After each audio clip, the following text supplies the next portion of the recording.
Maharashtra TV 24 के देश विदेश में मैं दिलाशा दहिवेलकर आपका स्वागत करती हूँ। भारत में एक बार फिर से कोरोना के 10,000 से कम नए केस आए हैं। स्वास्थ्य मंत्रालय के ताजा आंकड़ों के मुताबिक एक दिन में कोरोना के 8,439 नए मामले दर्ज किए गए हैं। वहीं इसी दौरान कोरोना से ठीक होने वालों की संख्या ज्यादा रही। अब देश में कोरोना के एक्टिव मरीज पिछले 555 दिनों में सबसे कम हो गए हैं। फिलहाल देश में 93,773 कोरोना मरीजों का इलाज चल रहा है। दुनिया के 38 मुल्कों में कोरोना वायरस के ओमिक्रॉन वेरिएंट से संक्रमित लोग मिले हैं। इसमें भारत भी शामिल है। इस वेरिएंट ने स्वास्थ्य विशेषज्ञों की चिंता बढ़ाई है। इसी बीच बच्चों पर वायरस के असर को लेकर गहन मंथन जारी है। इधर विश्व स्वास्थ्य संगठन के यूरोप कार्यालय ने मंगलवार को कहा कि क्षेत्र में 5 से 14 वर्ष के बच्चों में कोरोना वायरस संक्रमण की दर सर्वाधिक हो गई है। WHO यूरोप के क्षेत्रीय निदेशक डॉक्टर क्लुग ने यह दलील दी कि टीकाकरण का आदेश बिल्कुल एक अंतिम उपाय होना चाहिए। किसान आंदोलन के समापन की भूमिका लगभग तय हो गई है। संयुक्त किसान मोर्चा ने अहम बैठक रखी है। हालांकि इससे पहले संयुक्त किसान मोर्चा की 5 सदस्यीय कमेटी ने सुबह 10 बजे एक आपात बैठक बुलाई है। यह बैठक नई दिल्ली इलाके में है। इससे पहले किसानों ने सरकार की ओर से भेजे गए मौजूदा पर अपनी असहमतियां भेजी थी और कहा था कि यदि केंद्र इसमें सुधार कर ले तो आंदोलन वापस ले लिया जाएगा। माना जा रहा है कि 5 सदस्यीय कमेटी की बैठक के बाद केंद्र सरकार के बड़े मंत्री से भी मुलाकात कर सकती है। सुप्रीम कोर्ट ने मंगलवार को केंद्र सरकार से पूर्व प्रधानमंत्री राजीव गांधी के हत्यारों की जल्द रिहाई पर जल्द से जल्द फैसला लेने को कहा है। हत्या के दोषी और उम्र कैद की सजा काट रहे एजी पेरारी वलन ने सुप्रीम कोर्ट में जेल से रिहा किए जाने की अर्जी दी है। सुप्रीम कोर्ट ने मामले में अब अगली सुनवाई के लिए जनवरी माह की तारीख दी है। पेरारी वलन के वकील ने मंगलवार को सुप्रीम कोर्ट में कहा कि उसे जेल से रिहा करने की तमिलनाडु राज्य सरकार की सिफारिश पर राज्यपाल के फैसले के रिकॉर्ड में रखा जाना चाहिए। सीरम इंस्टीट्यूट ऑफ इंडिया के सीईओ अदार पूनावाला ने मंगलवार को कहा कि कंपनी ने कोविड-19 वैक्सीन कोविशील्ड के उत्पादन में 50% तक की कटौती करने का फैसला किया है। उन्होंने बताया कि केंद्र सरकार से वैक्सीन के लिए कोई और ऑर्डर नहीं आया है, इसी कारण से यह फैसला लिया गया है। वक्त हो चला एक छोटे से ब्रेक का। सोने चांदी के आभूषणों के लिए आइए एकमेव विश्वसनीय jewellery shop Shri Dhanlaxmi jewellers में।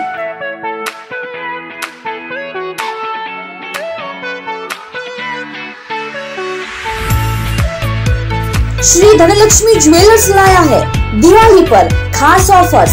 10 ग्राम के सोने खरीदी पर पाइए 5 ग्राम का चांदी का सिक्का फ्री।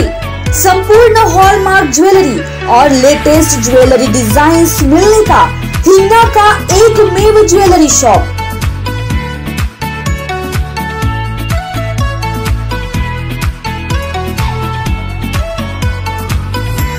हमारे यहाँ पर ऑनलाइन और डिजिटल पेमेंट भी स्वीकार किए जाते हैं।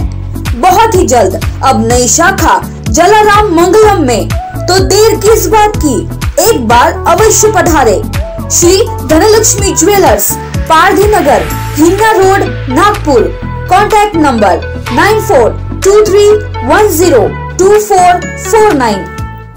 आपको घर की जरूरतों का सामान लेना है तो सीधा आइए एस-स्मार्ट सुपरमार्केट और पाइए ग्रोसरी का हर सामान एक ही छत के नीचे, वो भी वाजिब दामों में। तो आइए एस-स्मार्ट सुपरमार्केट, सुकोड़े बंधु।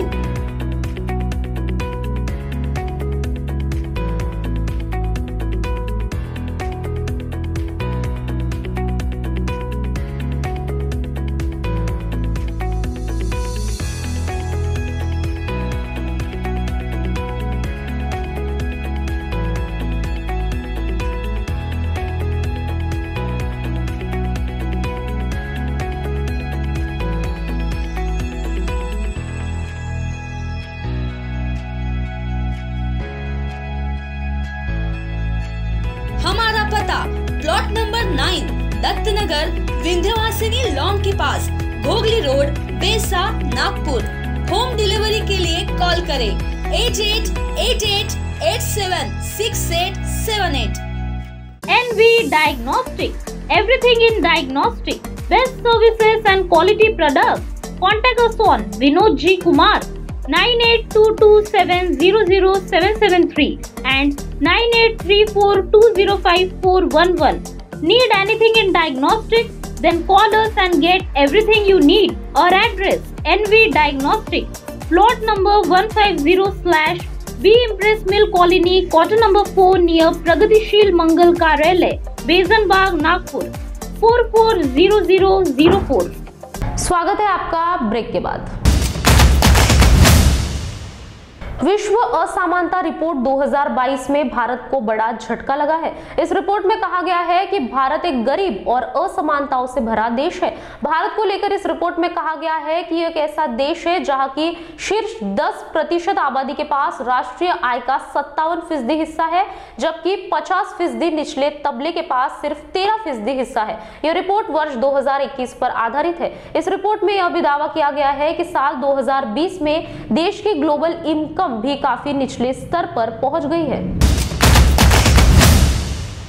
मॉस्को में एक सरकारी सेवा केंद्र में मंगलवार को कथित तौर पर मास्क लगाने को कहने पर नाराज एक शख्स ने 2 लोगों की गोली मारकर हत्या कर दी। अधिकारियों और रूसी मीडिया ने यह जानकारी दी। बताया है कि इस घटना में 4 और लोग घायल हुए हैं।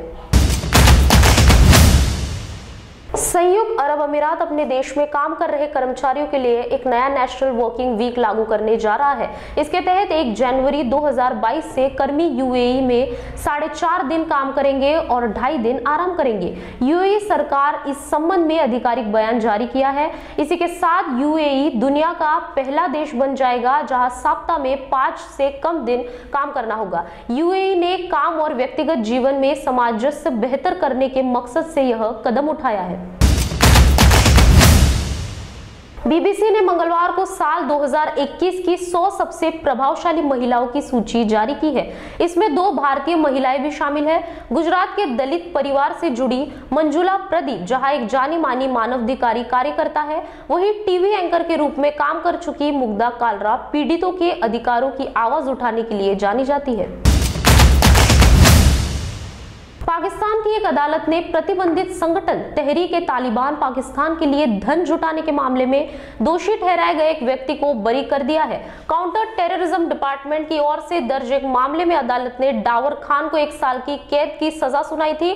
डावर खान को अब लाहौर हाई कोर्ट ने बरी कर दिया है। देश विदेश में आज के लिए बस इतना ही। आप देखते रहिए महाराष्ट्र टीवी 24। नमस्कार।